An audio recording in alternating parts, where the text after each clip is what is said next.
रुको रुको रुको रुको रुको रुको, कहाँ जा रहे हो? ये छोटे छोटे दो चोर मैंने पकड़े हैं।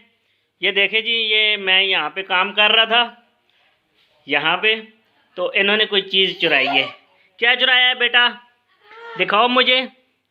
ये छोटा सा चोर है, बड़े क्यूट चोर हैं। दिखाओ दिखाओ इधर, ये क्या डाला हुआ है इधर? उई, ये छुपाया है हैं? अब ये दूसरे ने क्या छुपाया, आपने क्या छुपाया है? अच्छा, ये चोरों ने ये छुपाया है जी। ये बड़े क्यूट चोर है जी। अब आप लोग बताएं इनको क्या सज़ा मिलनी चाहिए।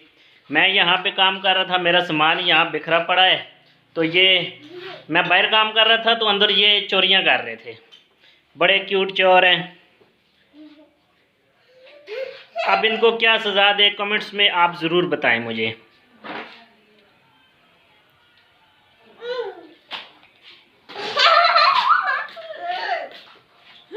वापस आ गई हो फिर हैं? ये अभी गई थी दुपट्टा करके, फिर आ गई है। ये मेरी छोटी बेटी है, सबसे छोटी।